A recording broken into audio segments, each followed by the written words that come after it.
bags were in use and even existed. So one of the things that I do is I look back and think, well, what did we do before before we had them? How did life go on? So we don't need the mic. Okay. Yeah, that's true. And the other thing that we talked about in terms of, and I had sent this out to folks, we talked about how to get more free reusable bags in the hands of people. And I had sent this suggestion out to the group, and we can talk some more about it. But we had demonstrated a number of times how to make a bag out of an old T-shirt. And we think that we can gather enough shirts from the community and make a whole bunch of these things that we could give them to stores so that they would have them on hand for people who don't bring their bags, forget their bags, don't want to buy bags, and they would be free. And I think that we could make enough of those.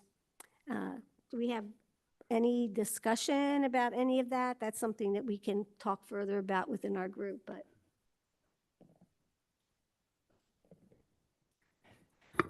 There's also obviously the brown paper bags that people have. So the rationale might be that hold on to those bags, and as they handle breaks or something, then you can use it for all those other things that you normally had used for a plastic bag. That's one solution, definitely. Other thoughts on the plastic pollution reduction ordinance? Okay, and so that's something that we're going to put further to the mayor and the council at some point. But for tonight, I just wanted to basically update us on that. Pollinator gardens. I don't think Kristen is here yet. Do you want to talk about it? All right. We'll wait on it to see if Kristen shows up.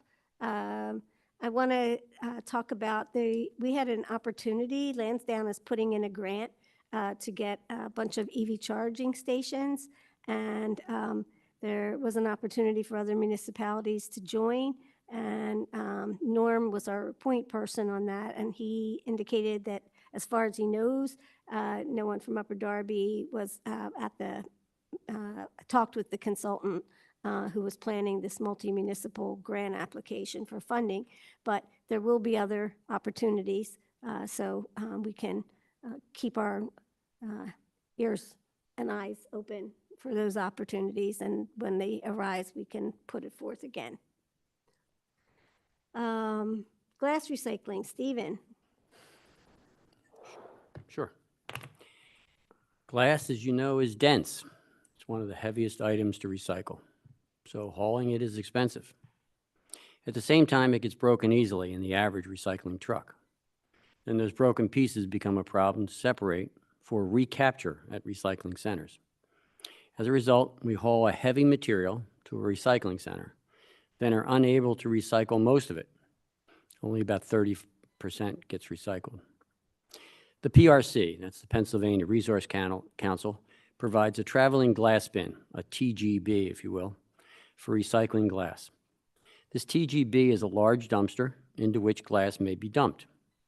We've spoken with them about exploring a separate collection of glass as a pilot project in a small area of Upper Darby. The logistics of this are complicated. First, by township employee union rules, township rules on the private collection of recycling for businesses, and the change from single stream to a bi-stream system, among other things. Nevertheless, a small EAC committee and the PRC are working on several models that the township may see as both more economical and more environmentally sound. Bonnie, anything else? No, I think that's a good report for tonight. And again, this is something we have to sort of continue to talk with the mayor about. We're trying to set up a meeting between the folks from the PRC and the mayor's office so that they can get more information. we know that Mayor Keffer helped to bring the traveling bin here the last time, and so I think that it would be great if we could follow up on that and try it again and keep trying it until it sticks, hopefully. But thank you. Anybody else? Any other comments on that? Thanks, Stephen. Certainly. It's you again, Stephen. You want to tell us about your adventure at the Planning Commission? Sure. I did not attend in person in January when discussion was made about a warehouse being built at the corner of Walnut and Garrett Road. And it was interesting to hear, and I believe the individual did receive 4 waivers of the 5 that he requested, but the township was firm in wanting to have trees placed along the Garrett Road section. And then just this week, in the March meeting, discussion was made about the the Cobb's Creek Golf Organization Company business, Station. asking for some waivers for a buffer along Cobb's Creek when they build their golf course, because there is an attempt to put in stream bank stabilization from Township Line all the way down through the golf course. Most of that was granted. I believe Township Engineer, Mr. Galanti, has been working with that golf organization for more than a year now, trying to get things straight. So I believe those waivers will be in effect. I think 25 acres of watershed, I'm sorry, of, not watershed, but 25 acres will be devoted to wetlands in the golf course itself. Believe there is an attempt to put in sidewalks from 75th and Lansdowne in Philadelphia, all the way down Lansdowne to Cobb's Creek to enter Philadelphia, and then another sidewalk on the dogleg from Lansdowne along Victory Avenue until you get to the bridge at the SEPTA station. There are things that the township had requested, and it appears that they will be fulfilled. There are some other things that have been asked for, but it's really Philadelphia's situation. 97% of this work is Philadelphia. We're just on the edge, on the side of Cobb's Creek. Yeah, well, we always like to see buffers put in, especially on ground where a lot of trees have been taken down. And hopefully, as they're doing this work, this stream bank stabilization, they'll be thinking about that as well. That would be ideal. Yeah. Okay. Sharon, do you have any update on the watershed stuff? Just a little bit. I Okay. think you've already heard about how we had met with the residents of Eastwick, this watershed partner team, and the 10 young scientists who had been hired to do the field work with the U.S. Army, the Army Corps of Engineers, and we raised our points about the levee, and then a report was written up. All these comments were put together by the principal investigators at Drexel University and Penn and Hunter College in New York. And then we all had a chance to look at that. And so as a result, from what I had heard, the Eastwick residents had nixed the levee for now until the problems are solved that we raised, which were a number of problems with it. So the last that I've heard is we're going to have our second technical meeting on the engineering model that has put together all of our concerns and the impact that they have on Eastwick and that area. And then that's going to be on, technical meeting's going to be on April 4th, and then we're going to have the 7th and final, what's called a collaborative team meeting, which is all of the watershed partners and the 10 young scientists are going to meet and talk about how that model can be used by everybody in the Darby, Cobb's Creek watershed area to mitigate flooding in the Eastwick area. So that'll be interesting to see what we come up Everybody. with. Yeah. Yeah. And I also wanted to make one more comment again that I think I've said before is I'm really feel really good about the work that we're doing in Upper Darby Township already to help with that downstream. I was just going to ask you if you could just say a few words about why should we care if Eastwick gets flooded? Mm-hmm. Well, one of them is, so before, and I know I'm repeating myself, so forgive me, but I love to repeat myself, so here we go. So before the first meeting, I started reading through the reference list we were given, so that's probably a couple thousand pages worth of stuff, and of studies, analyses, and proposals that were done by various groups, mostly engineers, hydrologists. The U.S. Army Corps of Engineers was one. Read a dissertation by a U of Penn student, and which informed me about the history of the area starting back in 1700. And so I learned about the fact, and one of the things then the question I asked was, there's been 20 years worth now of analyses and proposals, and things are actually worse. And then also the history in recent years of the flooding that causes a lot of property damage, that they're still struggling to recover from the last couple of floods, and they're denied funding. It's only just recently, when they become the climate justice area, that they're starting to get the promise of some funding to help. They've tried to do it with volunteers, but has very, very little effect, very little impact. So as a result, anyway, plus the fact that they were sold these properties unwittingly, the residents there, next to two toxic waste dumps that were covered over so that they're disguised. So whenever it floods, the water goes through those toxic waste dumps onto these properties. And then also you've got the storm surge coming up from the Schuylkill from the Atlantic now, which is increasingly often. So, and then you've got all of the runoff, they're downhill from all of us. So they get all of our runoff. And one of the things that helps increase that runoff is plastic bags, which clogs the sewers and causes problems with the streams. So just to throw that in there right now while I have an opportunity. So anyway, everything that we do here impacts that area, which has had so much trouble getting help and not getting any help. Right. And so anyway, they have increased incidence of cancer from the toxic waste dumps above the norm, and also a lot above the norm from all of the mold and mildew in their basements and in their homes from the flooding. They also have a lot more problems with asthma, COPD, especially the children. Yeah. Thank you. That was a good explanation, and we want to be good neighbors, and just like we want others to be good neighbors to us, and because they're downstream from us, we're downstream from others, which means that we're depending on others to be good neighbors to us as well, so that we don't have the kind of issues. So yeah, it's a really important thing for us to keep an eye on. So I have hopes for that last meeting that we'll actually get something out of that that's going to tell us, how this report is going to inform us as to what we can do. Okay. Anybody else want to make any comments on that, Steve? Okay. I see Kristen is here now.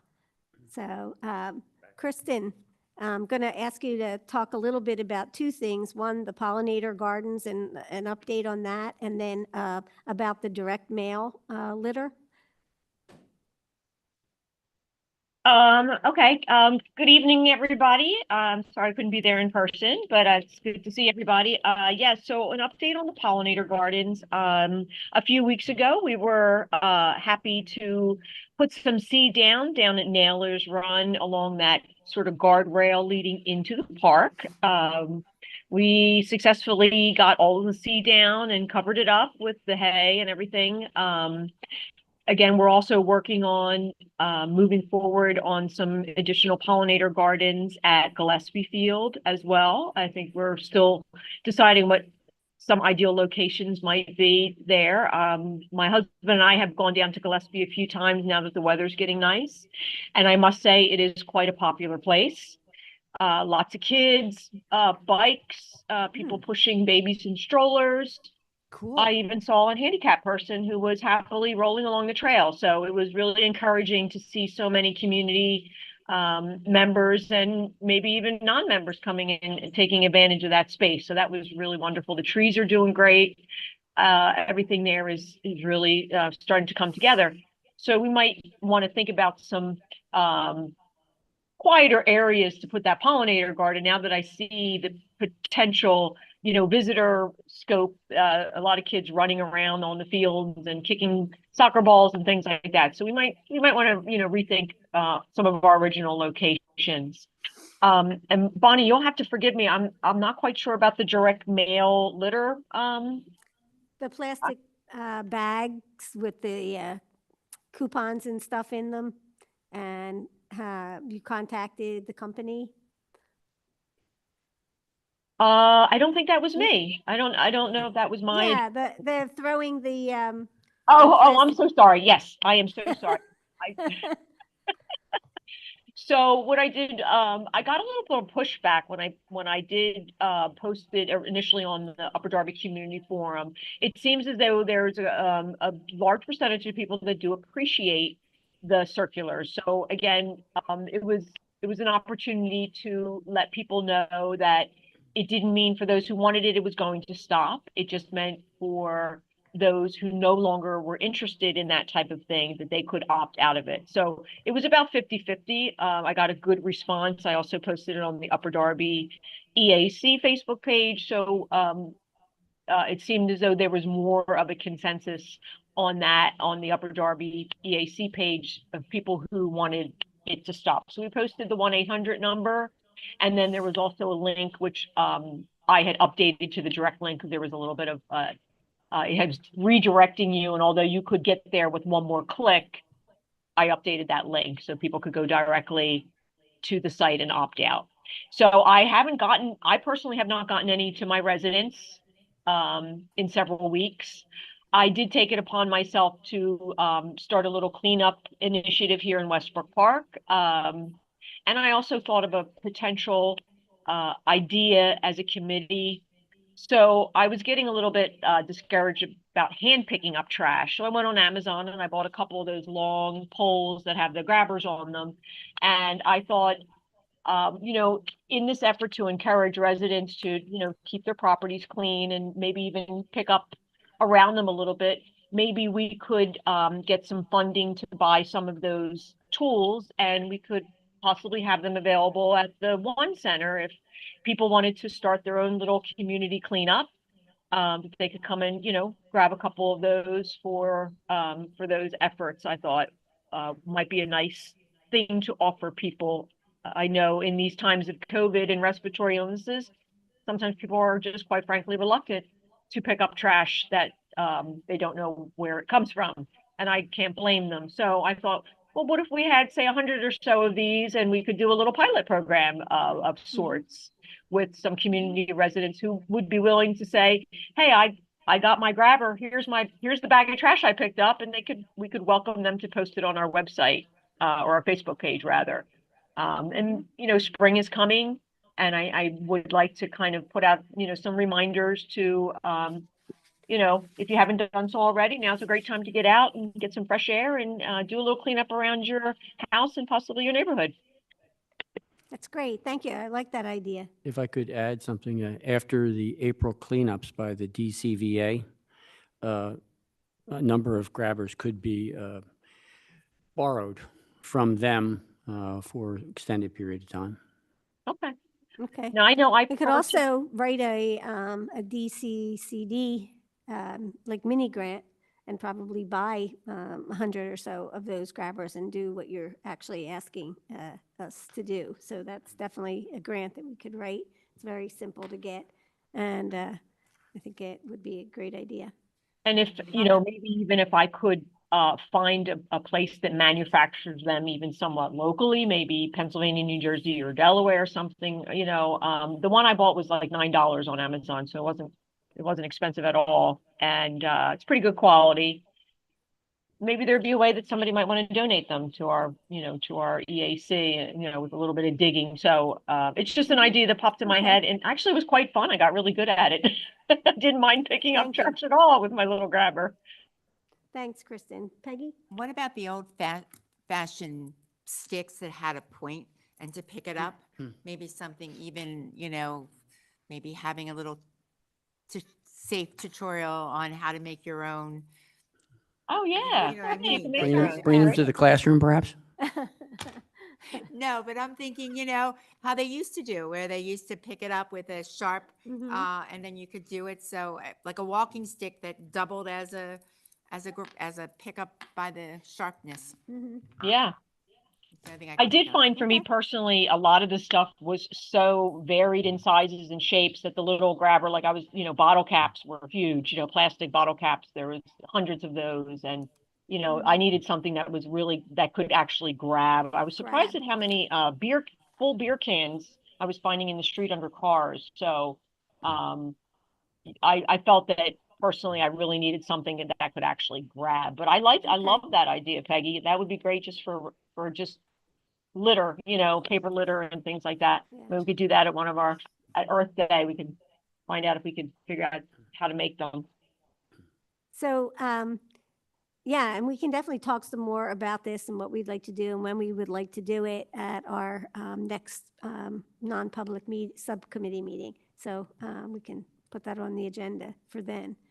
And I did also want to point out about the direct mailer issue that I got an email from one of the residents who also said the same thing we said. I really want to get rid of these things, and how can we get an ordinance that bans them?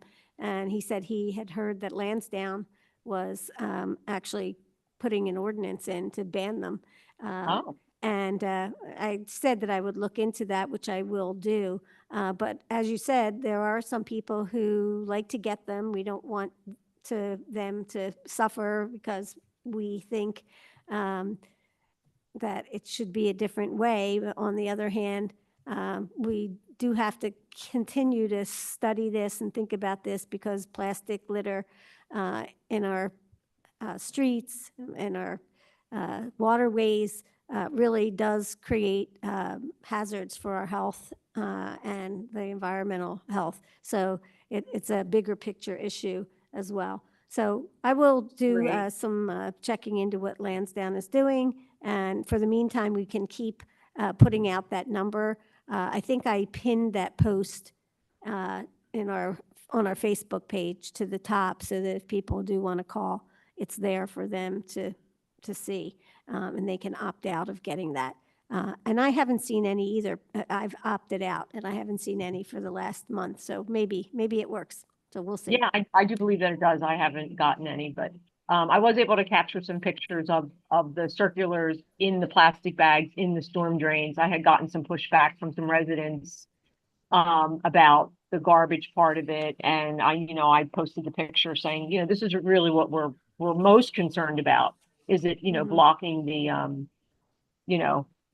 the drains. storm drains, that Yeah. can be a real problem. So once I was able to post that picture, I think people sort of got the idea of what we were trying to do. So I think it's like anything else. It's, we just have to give people choices. That's all. And be respectful of those individuals who feel that has value. So it's all good. Okay, thank you.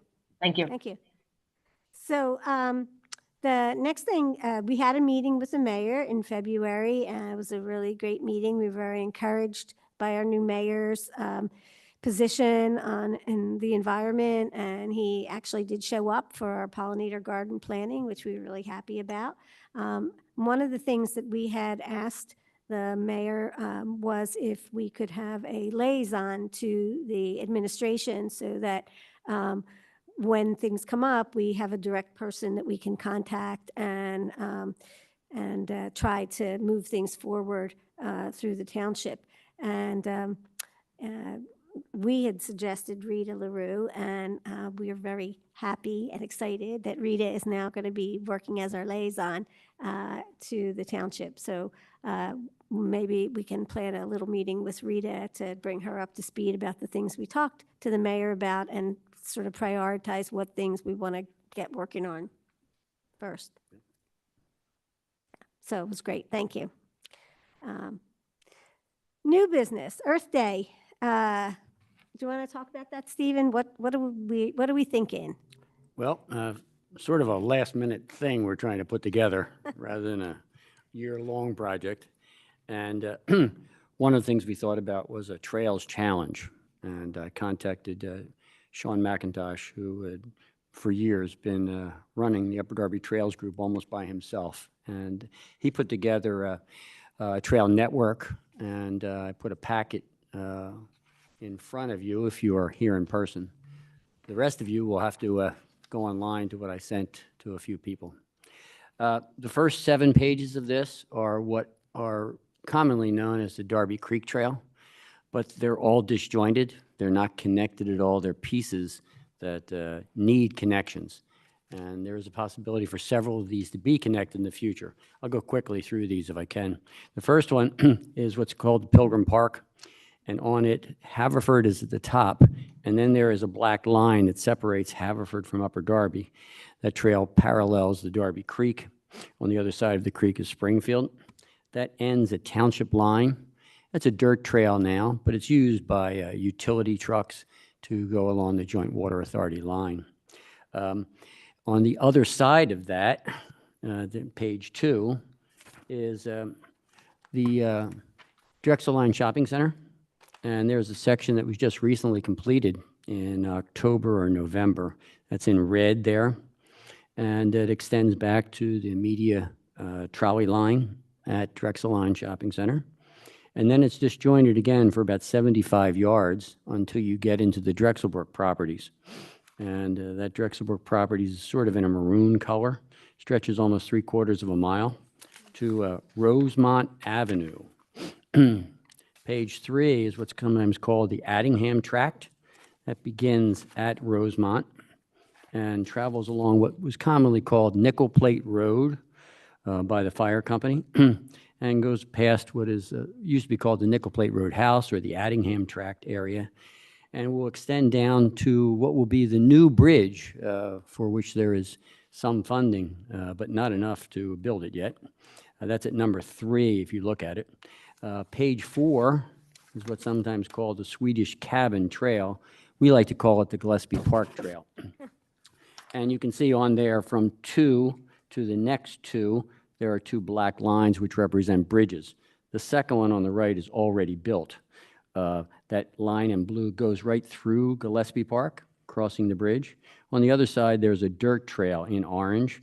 That would be a foot trail that goes from the Swedish Cabin over to the Addingham Tract.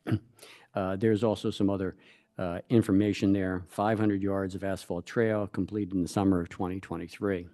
Next page, Creek Road Trail. That travels from the Swedish Cabin down along Creek Road and parallels again the Darby Creek Trail down to what is the trolley stop and what is sometimes called the Evans Lane Park Spur Trail.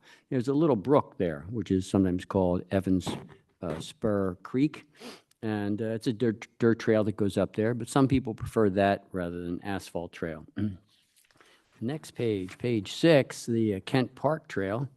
It travels from that trolley stop all the way down to what's sometimes called the Kent Park Loop, just beyond the Lindbergh Bridge.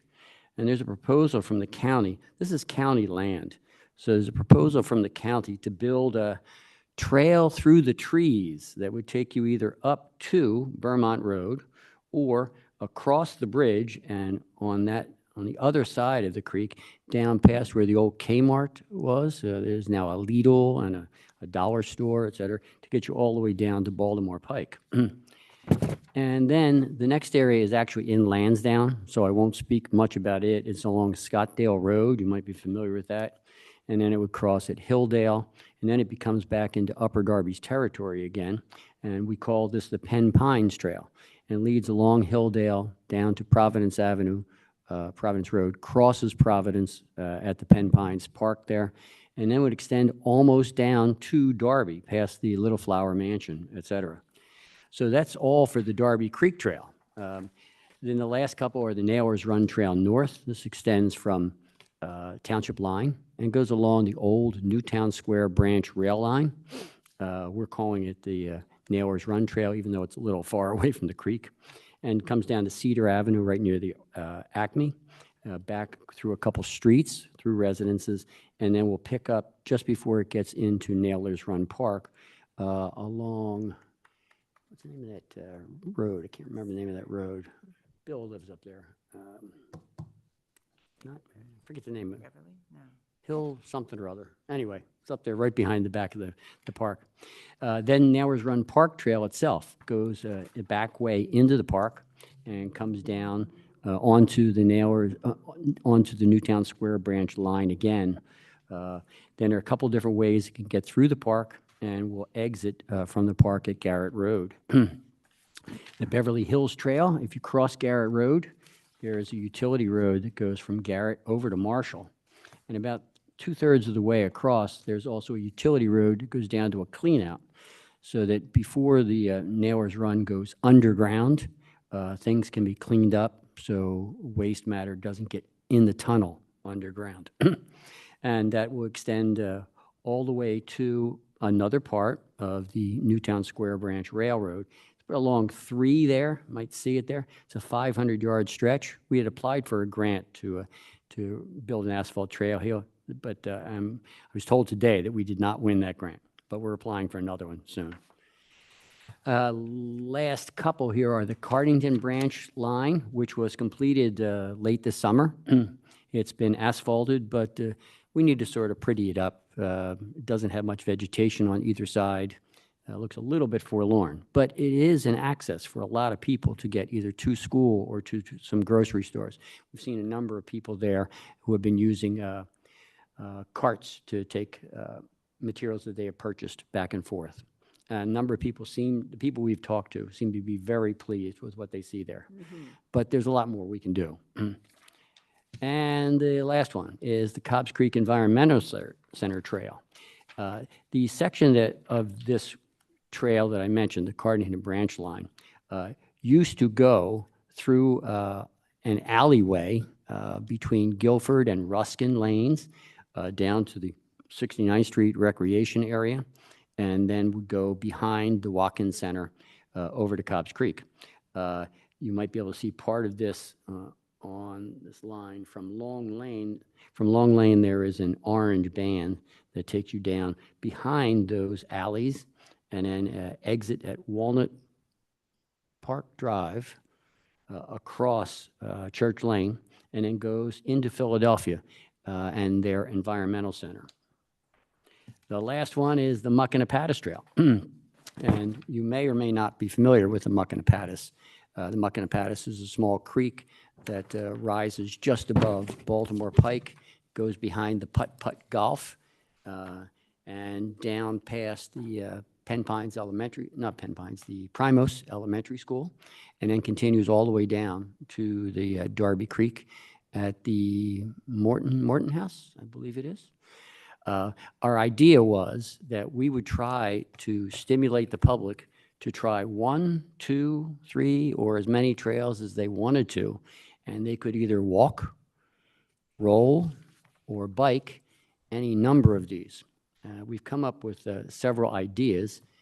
We could station some people at some junctions, like Gillespie Park is a junction for a couple of these. Perhaps we'd have a table, and we could show people where to go, whether it's to Addingham Tract, Swedish Cabin, Gillespie Park, or others. And we could do it both on Saturday morning, Sunday morning, get as many people out as possible, perhaps even visit some elementary schools. I'm told that we have some people who do work at elementary schools from time to time, and they could spread the word there. It's possible we could stamp some certificate that they had made this trip or that trip, and they'd done it in different fashions.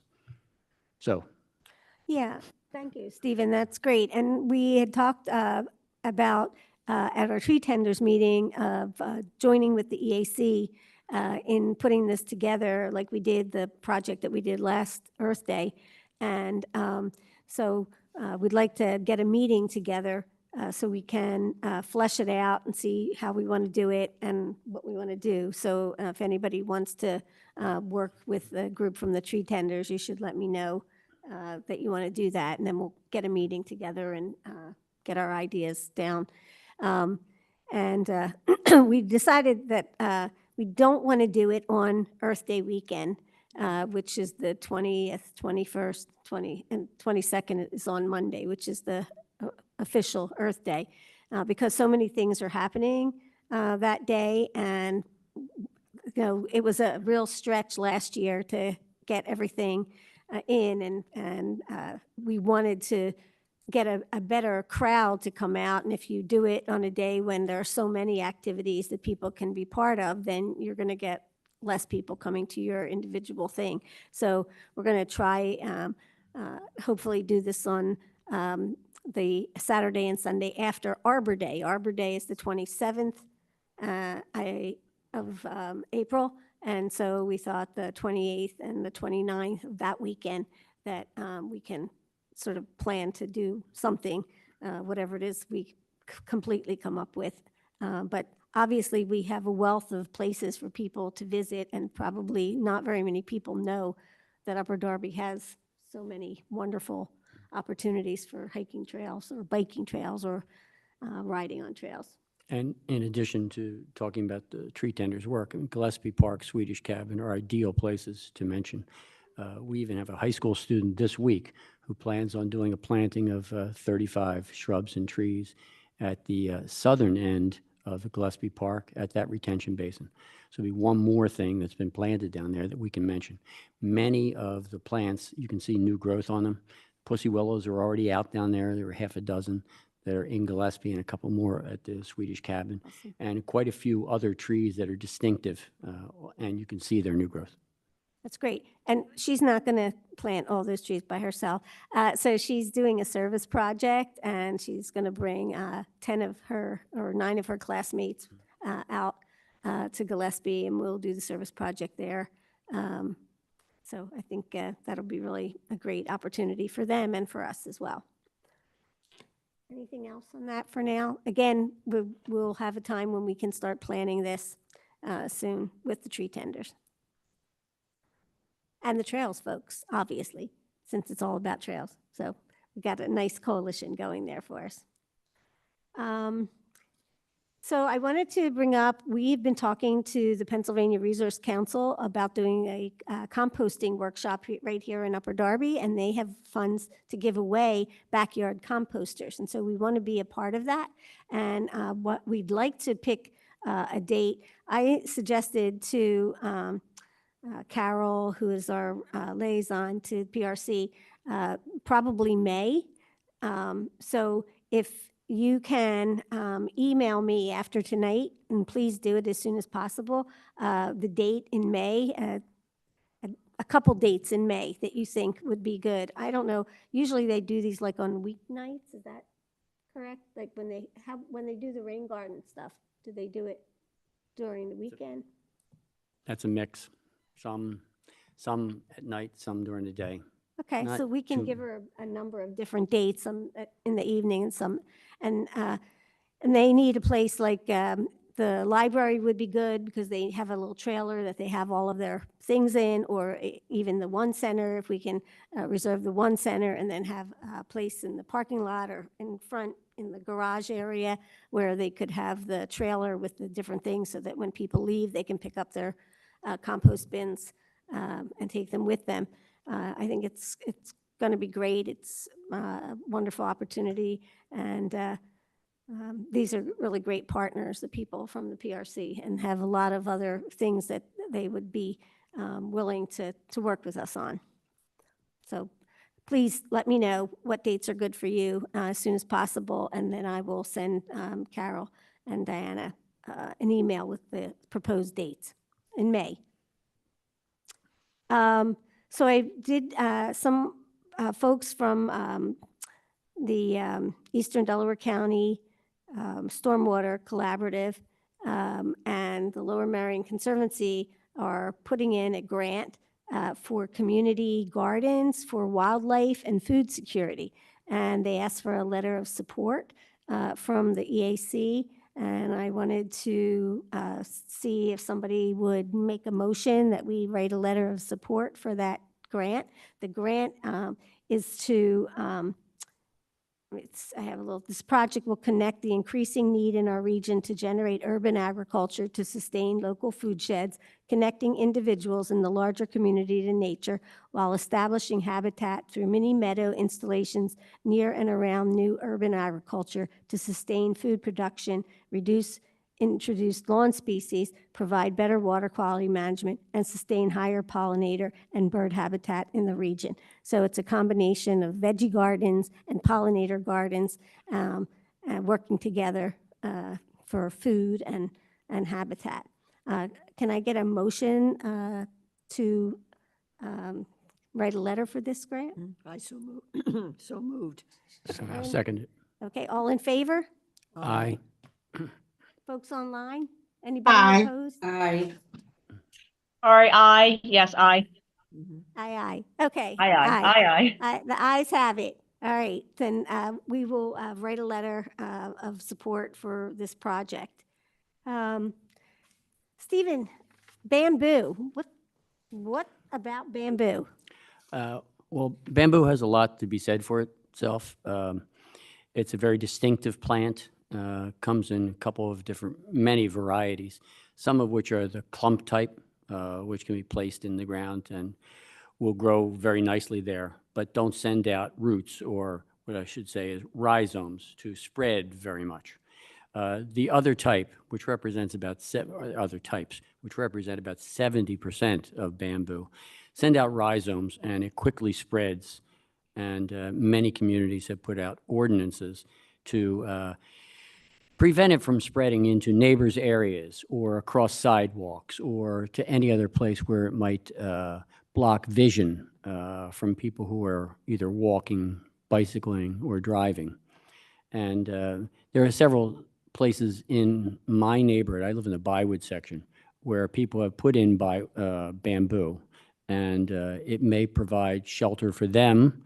It may provide what they consider some security, but it's often very difficult for people to see what's coming around a curve, whether they're walking, bicycling, or driving. And there are two places in particular that I saw just in my neighborhood where bamboo was growing, let's say, wildly. The township has an ordinance. I can't not quote you chapter and verse what that is. I'm sure somebody can. I believe the ordinance states that the bamboo should be a minimum of 6 feet back from the sidewalk or from any driveway so that people can see around. And both of the properties in my neighborhood are not abiding by that ordinance right now. I think it's a safety issue. People ought to consider enforcing that ordinance before there is a problem. If the township has been notified about these homes and others and does not do anything about it, creates a liability problem for the township. Yeah, also, if we have ordinances on the books, we have them for a purpose. So we should abide by those ordinances, and that should be enforced. I think one of the other parts of that ordinance has to do with containing them, that they have to be contained, because the rhizomes, and you can correct me if I'm wrong, Stephen, they run under the ground and they can go out really far and they can come up on somebody else's property because they get rooted very easily. And I think many of these were probably planted further back, and they just extended out to a driveway or a sidewalk, et cetera.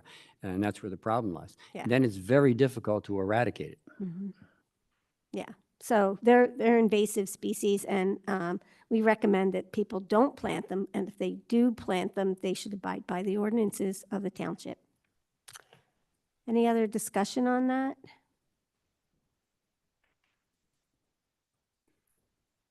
Okay. I think that we are if there's anything else on either old or new business, because we had gotten into new business. Is there anything else anybody wants to bring up before we go into what events are happening and close this meeting? Anybody online got an issue that we need to discuss? No, I don't have any. I'm just, as a subcommittee, I'm excited to Yep. talk about Earth Day. So, Yep, that'd be great. Get ready to make a flyer.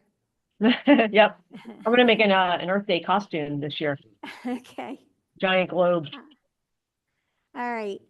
So there are some really great events, and if anybody knows others that are coming up that than the ones that I've put on our agenda, please speak up.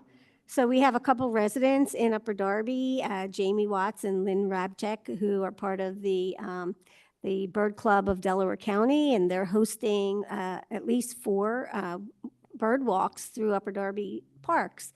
And they're early in the morning. I know a lot of people don't like to wake up at 8 o'clock in the morning, but it might be worth it.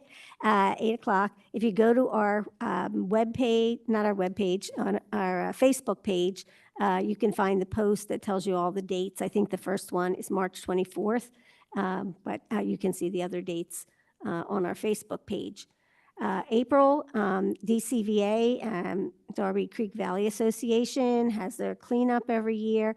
And I'm really proud of people in Upper Darby for stepping up. I think every single one of the Saturdays, there's a cleanup of the Darby Creek in Upper Darby. Do you want to say anything about that, Stephen? Because you're a captain. Well, I do know that there are cleanups on the 6th, the 13th, the 20th, and the 27th. That will be, first one will be shortly after trout season opens.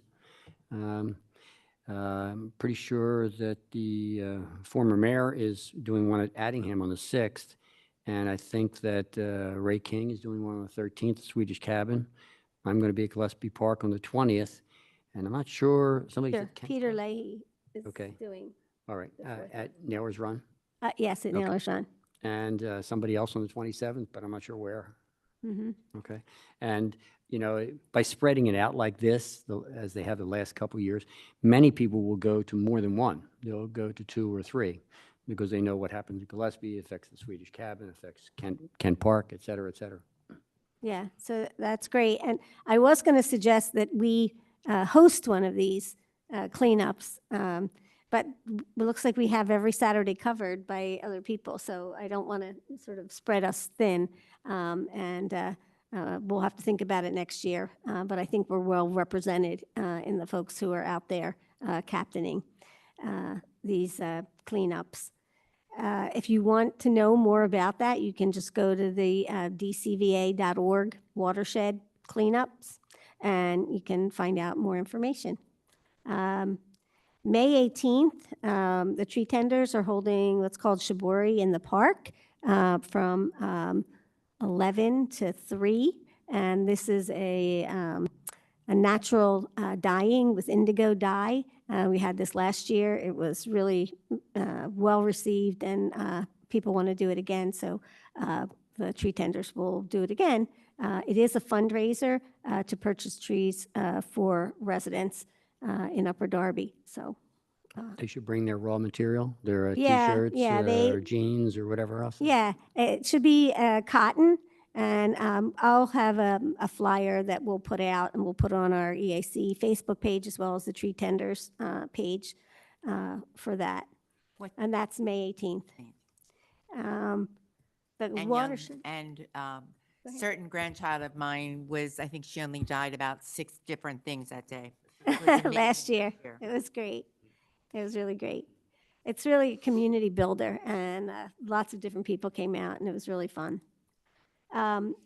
There's a watershed congress going on the week of March 25th through the 29th. It's virtual. If folks want to attend, it's $40 for the whole week.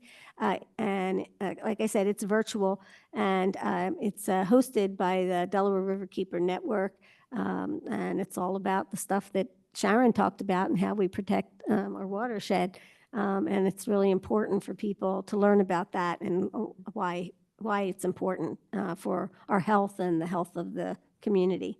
Yeah, 5 of us last year from the Watershed Project team went and presented at that Congress. That's great.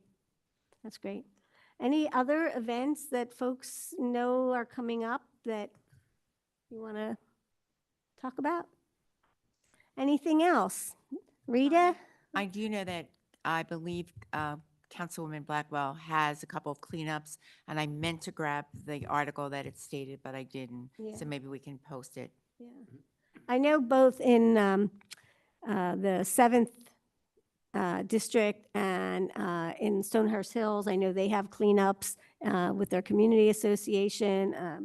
Councilperson Blackwell has cleanups in the 4th district. There are others through the township, and you can probably find those maybe on the township website. I'm not sure, but possibly. And I don't know, Rita, is there anything that you would like to say at this point in time? Thank you, Bonnie. I'm very happy to be here. I've been taking notes. I have a few ideas. I have a few things I'm going to check on for you all. And I am really looking forward to working with this group. So thank you for having me. Thank you. We really appreciate it. This is a very proactive group. They think of a lot of things, but they also do. They're ready to do stuff. So I'm really happy and proud to be part of the group. Would somebody like to make a motion to adjourn this meeting? So moved. Second? All in Thirded. favor? Aye. Aye. Aye. Hi. Have a good Good night, night, everyone. everyone. Thanks for Good night. coming. Thank you. Bye-bye.